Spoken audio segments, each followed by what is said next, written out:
I'm Landon, your Kentucky storyteller. And this is the Commonwealth Podcast, the stories of the wealth of life that Kentuckians possess through common means.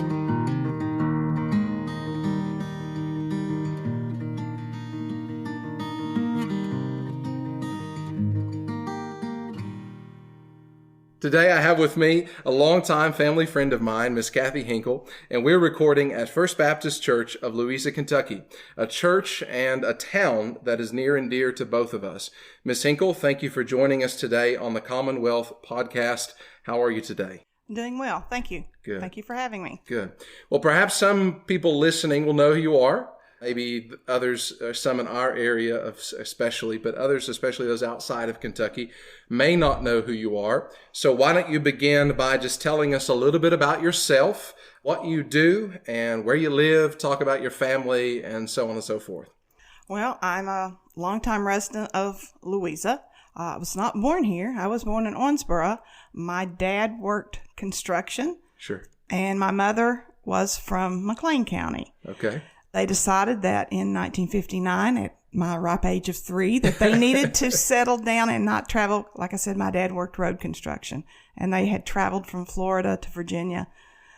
So my mother came 300 miles east, my dad came 30 miles west, and we settled in Louisa. Cool. So my parents moved in our house on January the 1st of 1960. Easy date to remember. Right.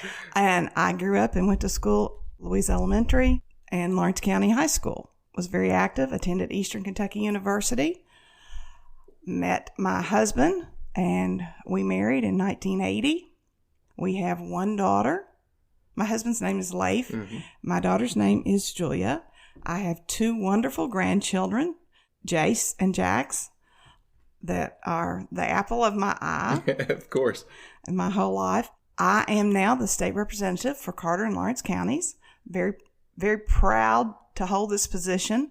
I consider it an honor. I am a Christian, went to church in this very church and been going here for many years. As we've laughed and talked this morning, been teaching Sunday school for about 44 years. Wow.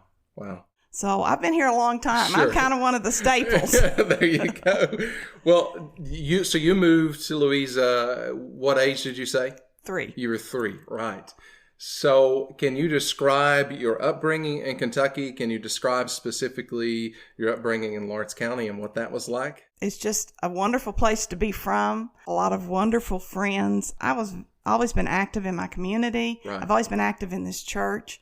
Like I said, I've taught Sunday school. I've worked with the youth groups here. I've been in several organizations in this county. My husband and I both. Actually, when we got married, I moved 1 mile away from my parents' home and lived there for over 30 years. Wow. And then we have actually, in the last 12 years, moved to a place out near the lake. Okay. After our daughter married, we decided we didn't need all the space that we had. Sure. And we downsized, and I'm still downsizing. Yeah. You guys spend quite a bit of time at Yatesville when you have an opportunity, or? We do. It's a good place to walk. Mm-hmm. It's a good place to just drive around and look and sit and have a picnic or whatever. They have a wonderful shelter that, under better times, is used quite often by many people. Right. But it's a good area. This is a good hometown community. Some people call it a bedroom community. Right. But I don't consider it, I guess, that way. But I hear that word thrown around a lot in a lot of Eastern Kentucky cities. They say that about Grayson, and they say that about Olive Hill too. So, I don't know if I agree with that 100%, but I agree with you in that. It was a nice place for me to grow up, obviously Lawrence County, Louisa being where I grew up as well. One thing that I miss, going back to what we were talking about there with the lake, is when we moved out of Louisa, the lake is one thing that I miss. We used to go there all the time and fish and ride our boats and jet skis and so forth. And it's just a remarkable part of this area that I think is maybe overlooked or taken for granted. It is a wonderful asset to Louisa and to Lawrence County. It took a lot of years to get it here. Right. But I think it has proven to be such an asset. Sure. Like you said, fish, Many little boys have we and little girls have we taught to fish out there at the spillway. Right, exactly. So your bio, I did a little research on you. I went to your website and looked at your bio just kind of in preparation for this. And one of the quotes that stood out to me, actually, I think it was the first sentence in your bio. You said Kathy Hinkle is a product of Kentucky. So I wanted to share that with our audience and just ask you to speak on that. What do you mean by that? Share some details and things about that phrase. Kathy Hinkle is a product of Kentucky. I've often heard Kentucky's divided into three parts. I've had the wonderful opportunity to grow up knowing both ends of Kentucky. Like I said, my mother is from McLean, the Davis County area. I got to spend wonderful summers in that part of the country and got to know the people there. A lot of family still lives there that I go back and visit on many occasions. But we are a close-knit area. Sure. And as we were laughing earlier, our preacher did a sermon a couple of weeks ago on how everybody watched out for everybody else. Right. And that's a good thing. Sure. You knew that if you did something wrong here, that story was going to beat you home. Right. And you know that well. Right. When you walked in the door, your parents knew who you'd seen, where you'd been. You didn't have to tell them. Sure. I was laughing. There was a lady in our church once that her daughter and I were really good friends. And if we got to whispering too loud in church, she would hit us both over the top of the head with a songbook. So that's okay. Right. There's a statement out there that it takes a village to raise a child, and I truly believe that. Sure. We've been very lucky. I've been very fortunate to have grown up around people who cared about me, not just family. Sometimes family isn't connected by blood, as we all well know. Right. And I think this community is good about taking care of their own. Sure. I agree with that. Going back to your last point about the news getting home before you could get home.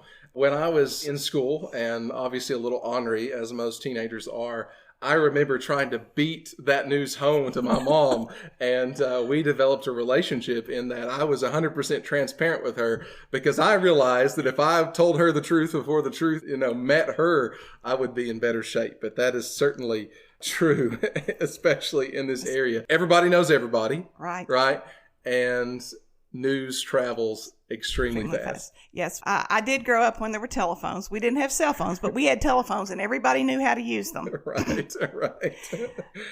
So tell me about your influences as you were growing up in Lawrence County. Who were your influences as a young child and growing up and going through school? I have to say that I had a lot of teachers in the school system here. Jean Patton comes to mind really quick. Juanita Keaton, Pearl Smith, and Mr. Cheek was our superintendent. Yeah.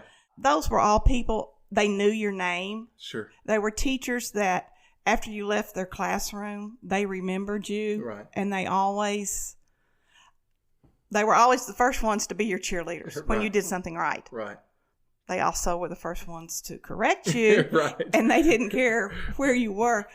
But they were great. I can't imagine anybody saying that teachers are not important in your life, because they are. Sure. And in this church, Georgia Mary Thacker would be a person that I would have to say be a great influence on my life. Dr. Edwards. A lot of my Sunday school teachers growing up, we've had a lot of wonderful pastors going back to Mr. Grayson, Reverend Grayson, to Reverend Gore. We haven't had a minister here who hasn't been a great influence in my life. Well, that's a blessing. Ferguson, like I said, they've all been good Christian men who've left a mark not only on my life, but on other lives here. And I think a good minister, I remember, I think it was Gore came to our school to do something, and that was about the time that they were talking about taking prayer out of schools. Yeah.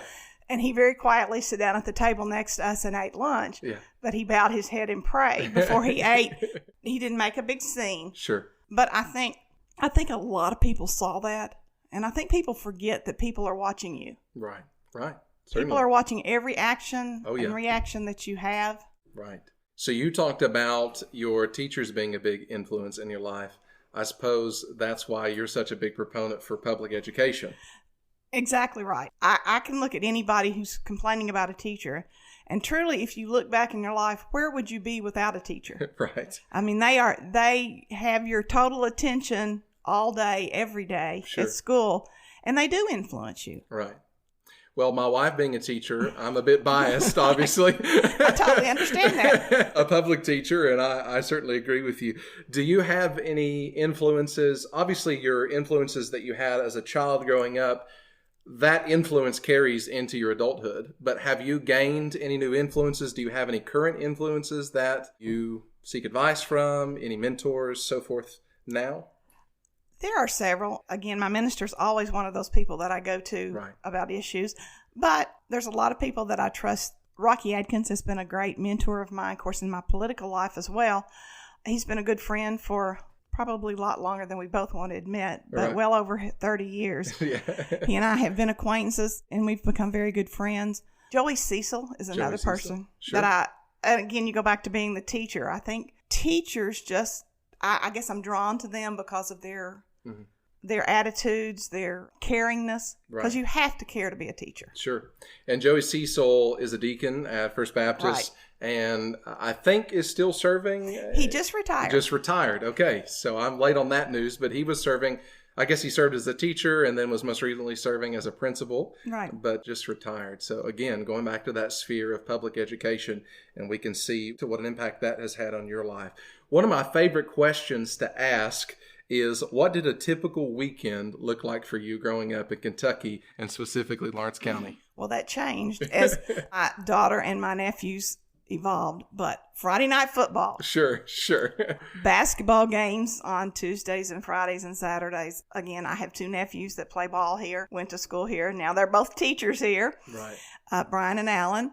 They were my whole life. Then when they went to college, it was nothing for me to do a Friday night Lawrence County football game and a Saturday morning Camelsville football game, Sure. and then truck back to UK Right. and watch football. Sure. I've always been a UK football fan. We've had season tickets off and on several times. Yeah. Just a big thing, but always be home in time for church on Sunday. So being a Kentucky football fan myself and enjoying those games, I heard one deacon put it was at Oakland Avenue in Catlettsburg, that I-64 was the Trail of Tears, because you would go Saturday morning excited for the game, maybe tailgate, watch the game, and then Saturday evening coming home, it seemed like there was a lot of disappointment seeing Kentucky lose some of those big games. But things have gotten better, and obviously in this area, and I guess in Kentucky as a whole, sports is a big factor in our culture, Right. and in our life, and it does take up a lot of those weekend opportunities. But I'm happy to hear as a pastor that you made it back for church on Sunday. Always make it back. So what role did faith play in your upbringing? Can you talk about your parents maybe and their faith? My mother, like I said, brought me to church. We've been coming here since probably in the 60s. Yeah. My dad did not come with us when I was little, but he always saw that we were brought to church. Sure. He brought us on Sunday night. It was just part of, or Sunday mornings. If my mother was ill, he always got us here. Right. And we could walk. Right. Back then it was nothing to walk. Sure. Even though that was probably a little over a mile, I've walked it many a times. Right. But I think my faith has gotten me through a lot of tough situations through life. And I must say that I have, I don't know how people get through that don't have a trust and a faith in God. Amen. There are a lot of tough situations out there that I don't know how I would have gotten through them without Sure. the fellowship that I have here and the friends that I have at church. Right. Well, there's a faith aspect to that, but then there's also a community aspect to that. And it sounds to me, hearing you talk, that community has really played a big role in your life outside of the sphere of the church. It has. Again, like you said, this is a small community and the majority of people. But I didn't finish on my dad, and I will go back. Go ahead. I had the honor of seeing my dad walk the aisle. Amen. And be baptized in this church. And I saw the change that it made in his life. Yeah. It was really odd. When I was baptized, my grandfather and I were baptized on the same day. So he too came to the Lord later in his life. But God's always there. I don't care what you do in a community. Right. It's just one of those optimistic things that keep you going. Sure. Do you remember how old you were when you saw your dad come to know the Lord? I was in my 30s. 30s? Well, that's great. That's a good experience, perhaps to look back on your childhood and to see your upbringing and then to finally see him make that decision. I can imagine that was a really big highlight for you. It was a big day in my life. Yeah. It was a big day. That's great. So moving on, but in the same area, you've talked about how you've served as a Sunday school teacher here at First Baptist Church of Louisa. You said how many years? 44. 44. It's in that 40 somewhere, right? 44 area. Yeah. What age group do you teach? Has it been the same age group? No, I started out having 2 and 3 year olds. Okay. And then we had such a huge group of pre-youth, as we call them, 3rd, 4th, and 5th graders. Mm-hmm. We decided that in school you split between 5th and 6th. Yeah. But we still had 5th and 6th graders together in a class, and we were noticing a big difference. Sure. So we ended up splitting and doing 3rd, 4th, and 5th grade girls and 3rd, 4th, and 5th grade boys because we had probably 17 to 20 of each. Wow. And that was a lot. That's a lot. And at that point, a lot of times the girls don't want to be with the boys. Sure, I get it. Or the boys don't want to be with the girls. Right. So it was a funny situation, but we were, like I said, we were very lucky, and I've been very blessed to teach these girls. I still consider the girls that I had in Act Teens and as my girls. Mm-hmm. So it's been. And I guess you still keep up with many of them, and I do, and they still, a lot of them have moved on. They've moved away, but they always, when they come home, they always make sure they see me on Sunday mornings at church or whatever. Great. But it's been a good experience. It's been a wonderful experience. Excellent. So what really made you step out in faith and take on that role? How did you come to be a Sunday school teacher? It's a tough question. That's a tough question. It probably came at a time in my life that I needed it. Right. I was in college, and they were having trouble getting Sunday school teachers. Okay. And they came to me and said, "You're home every weekend. Why don't you take on this class?" And I'm like, me? I'm 20 years old. Right. I don't think I need to be. But it probably gave me a little more stability in my life. Sure. Well, there's a sense of responsibility that comes with that, especially as a 20-year-old. That is probably a big responsibility, right? Well, it was just, like I said, it was 2 and 3 year olds, and it wasn't, that's the way they said, it's not a big, you don't have to study a whole lot, and you don't have to do this. And I'm like, okay. Right. And you, of course, have a full load at college and so forth, but that's good. So that was an early experience that stuck with you, and you've done it for 40-some years, and that's remarkable. That's good. So you graduated from what used to be Louisa High School. Correct. Okay. So I've never known there to be a Louisa High School. Okay. When did it turn from Louisa to Lawrence County? Do you know? I'm thinking in 78. 78. One of my brothers, if I'm remembering the story correctly, one of my brothers was in the first class to graduate. Wow. So that's the reason it sticks out. Sure. And after graduation, you attended EKU, Eastern Kentucky University. Tell me about that experience. You graduated, what degree, and what were your plans there? Didn't graduate. You didn't graduate, okay. I didn't graduate. There was some issues, a lot of issues going on at home. Sure. Different things. And I just wasn't sure after 2.5, almost 3 years that I had picked the correct major. Right. Well, now what were you going to do? I was going to be a lab technician. Okay. And I was actually working at St. Joe's in Lexington and going to school. Wow. I had a couple of patients that I got really attached to, which is not a good thing when you're in the medical field. Sure. And they both passed away. Yeah. One was a small child. And I just really ended up sick over her passing. And I came home and actually worked at the carpet mill, which used to be a big industry in Louisa. Right. You grew up right behind it. Then I got a job in the coal mines. Yeah. Wow. So I had 6 years experience in the mining industry, which was probably one of the best experiences of my life. It gave me a taste of life. It gave me a taste of reality.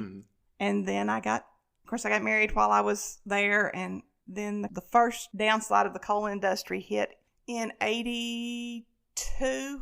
Right. And a lot of us got laid off. Sure. 82, 83, around that time. A lot of mines shut down for a while. Then they came back. Yeah. A lot of them came back, and we had a bigger boom than the first boom. Yeah. But it was a wonderful experience. But about the time I got laid off, I had a small child, so it kind of all worked out. Right. So what brought you back to Kentucky? I mean, perhaps you could have moved elsewhere or went to college elsewhere.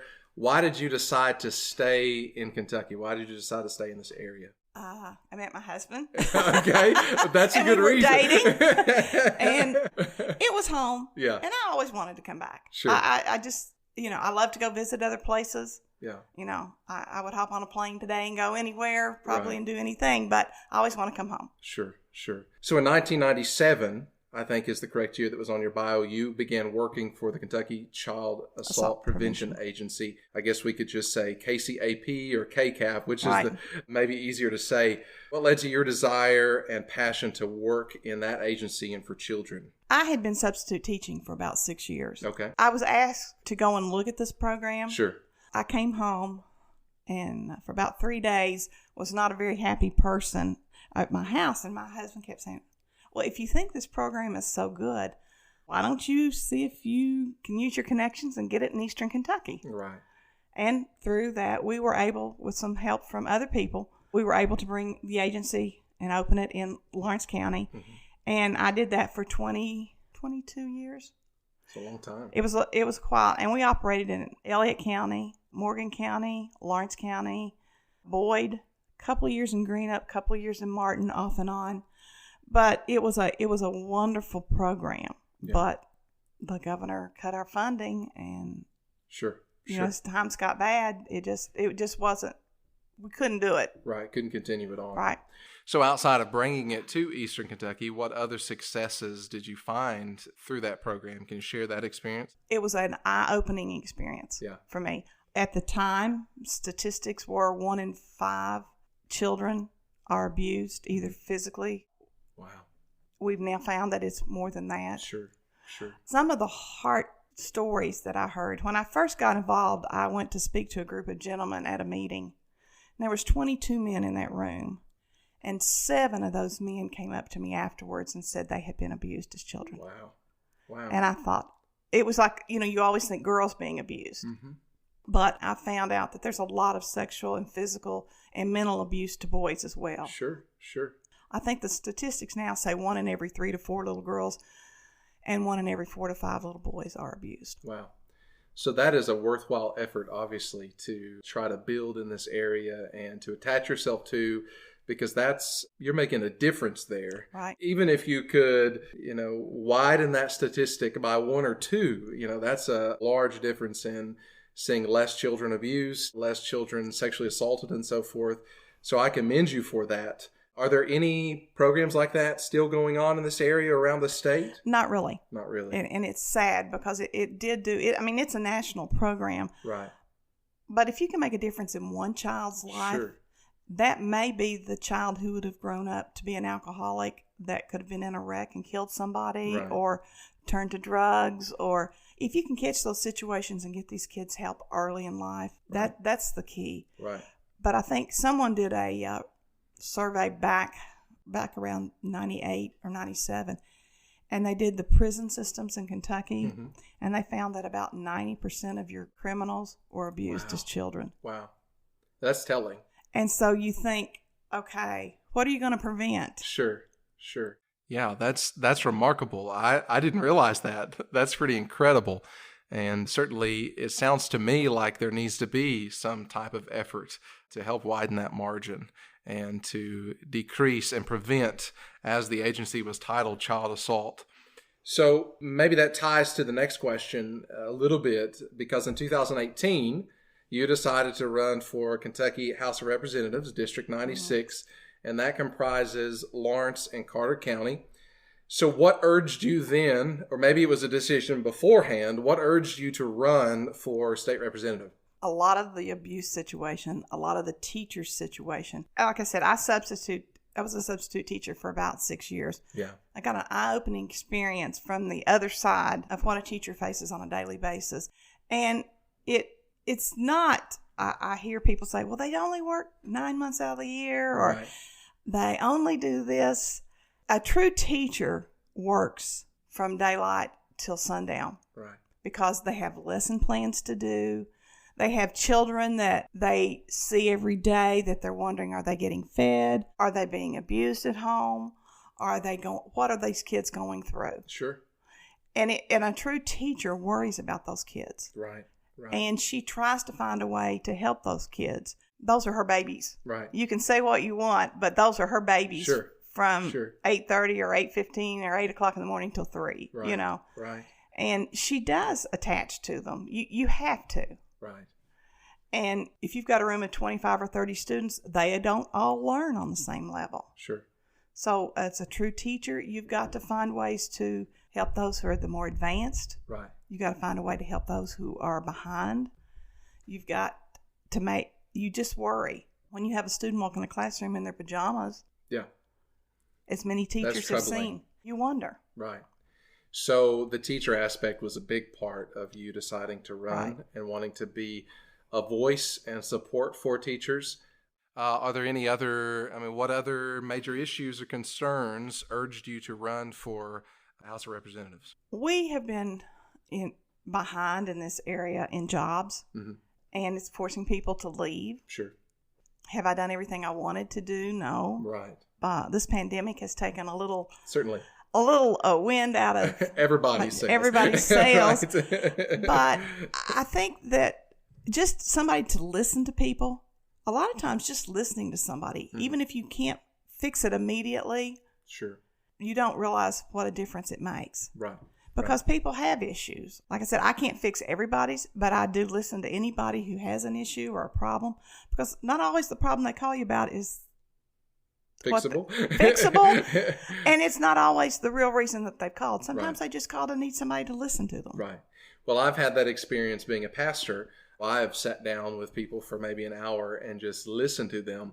And when they leave, they're like, thank you for helping me. But I really didn't say much or really didn't offer much. I was just an open ear, right? And it sounds like that's maybe a similar experience in just fielding those phone calls, listening to those people, maybe rant and talk about their difficulties. Yeah, I think being an open ear as a representative and hearing your people is an asset. It's a good way to do your job, and I think you're doing that, I guess. Thank you. I would commend you on that. So in the general election, you defeated long-term incumbent, and it was by a slim margin. So how did you feel about your chances leading up to the election? What were your thoughts and feelings there?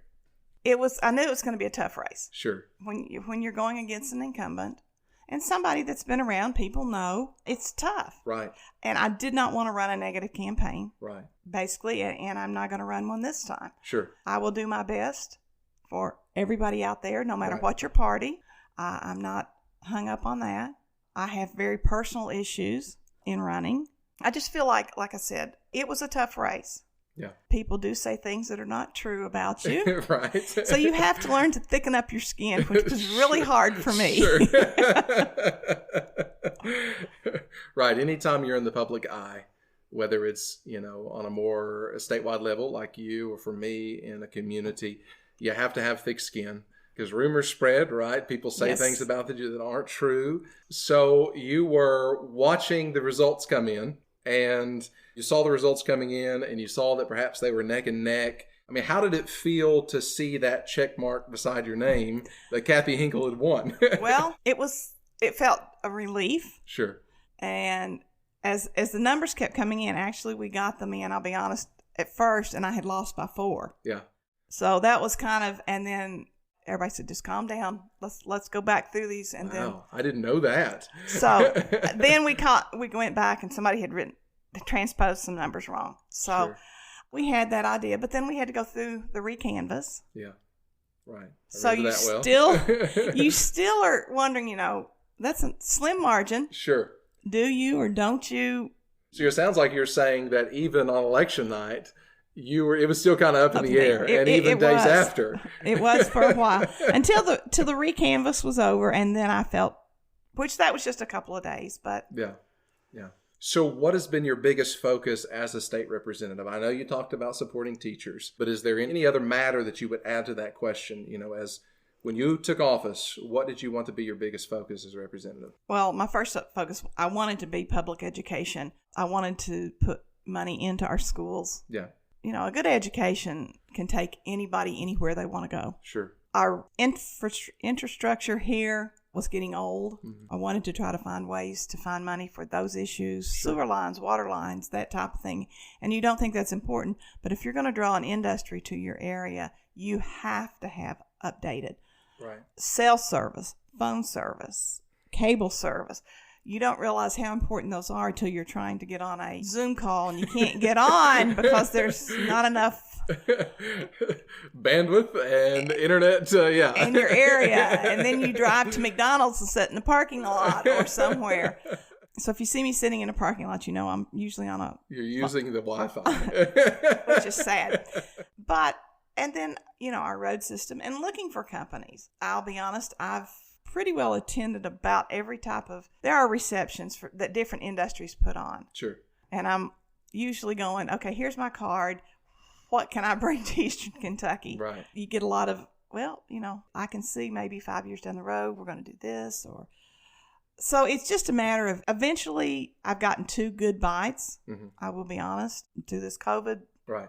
It's just, you can't do anything. Right, exactly. But, I think there are things that are out there. It's not always going to be the 600 people jobs. Sure. But it's going to be 30 or 40 or 10 or 15 here and there that are going to make a difference. Right.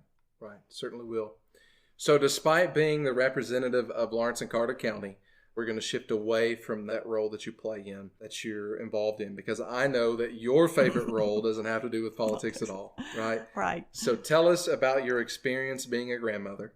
Talk about your grandchildren and just share with the audience how that has brought joy in your life. It's the most awesome experience that you can ever imagine.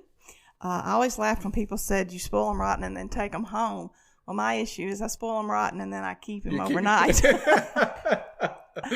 I've learned to be a really good storyteller. I had a grandfather who was a great storyteller, and I wish I had written down some of the stories that he told me years and years ago because I could really use them right now. Right.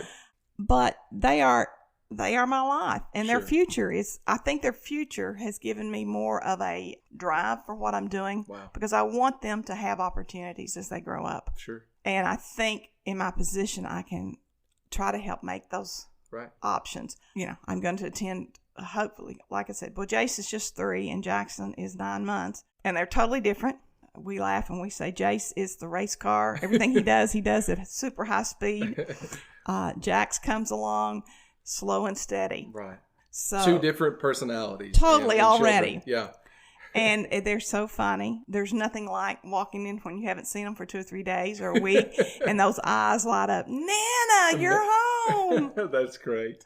That's awesome. But they are my life. Sure. And like I said, any spare minute that I get, that's where I'm going to be. Right. Well, I can see how my parents and how Lori's parents, their reaction and their involvement in our daughter's life, and I can't imagine because I'm not in a grandparent's shoes, but I can see the joy that you guys have, and it seems like a really wonderful experience.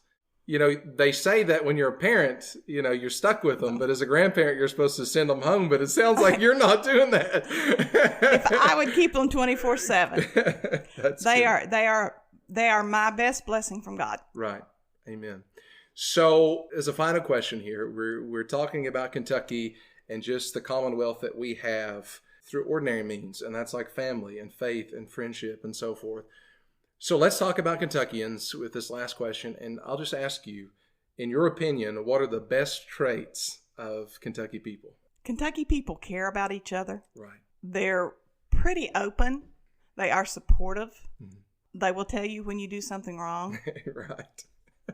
I've got one thing I left out. I have 3 special nieces, Ellie, Lucy, and Lindley, and I can't tell you how much joy they brought to my life as well. So I have to add those to my list. Sure. I can't leave them out. But back to what you said, I wouldn't trade living here for anything. Yeah. These people they're caring people. They understand that when you do all you can do. Right. They understand when you go far and above, and they appreciate it. So it makes it easier. Sure. It's an easy group of people that I'm blessed to represent, because the majority of these people are not rude. They're not, they understand. Right. The challenges and the difficulties and the scenarios that may not always have the right answer, but we're just doing the best we can, right? That's right. To get by and to do what we can to make a difference. That's right. And it sounds like that's what you're doing. And I'm really pleased that you've been on here for this podcast. I do want to ask you a few questions. This is what I call the lightning round. Okay. And the task that I'm going to try to present to you is to answer these questions maybe in 2 or 3 words. Okay. All right. So the first one is, where's one place in Kentucky that you would take someone who had never been in Kentucky? Probably my old Kentucky home. My old Kentucky home. Great. How would you describe Kentucky to a person that has never been to Kentucky? It's beautiful. Beautiful. It has mountains. It has flatlands. It has it all. Amen. Amen. So what is your most memorable moment in Kentucky history? Right now, it was having the privilege of meeting John Lewis. Okay.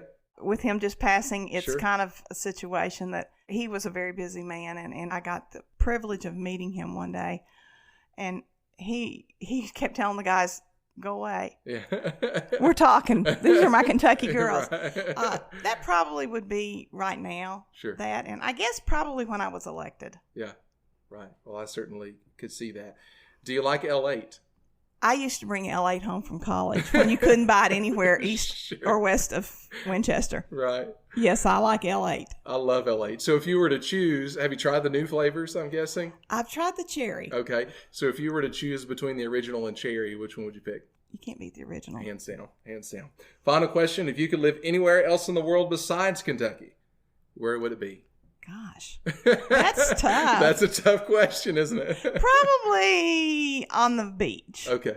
Anywhere on the beach. Is Anywhere there a on the beach. particular beach spot that you and your family would go to for vacation? Or? I love Destin. Destin. I've only been there. Myrtle Beach was where we always went, Right. but I like Destin. Yeah, Destin's and Myrtle Beach are both Both common areas from here. Well, Kathy, again, thank you so much for joining me on Commonwealth Podcast. It's been such a pleasure to speak with you. If people want to reach out to you and get in touch with you, how can they do that? What are some ways that they can speak with you? You can go on my Facebook page. Mm-hmm. My phone number's public, or call LRC in Frankfort. I answer all calls. So Sure. my cell phone number is public knowledge. It is 606-454-1535. There you go. Right So out there. You can get me. Awesome. Well, I'm thankful for you and your life mission, and I'm praying for you as you serve the Commonwealth and specifically those in Lawrence and Carter County. Well, thank you for joining the Commonwealth Podcast, and thank you to our listeners for tuning in to the Commonwealth Podcast. If you enjoyed this episode, let me encourage you to head on over to iTunes and give us an honest 5-star review. If you wish to connect with us on social media and be updated on upcoming shows, giveaways, etc., you can follow us on Facebook and Instagram at Commonwealth Stories and on Twitter at C-Wealth Stories. And we'll be releasing a new episode of Commonwealth every week. So be sure that you hit that subscribe button on your favorite podcast catcher to be updated. And thank you again for joining the effort as we seek to show the wealth of life that Kentuckians possess through common means.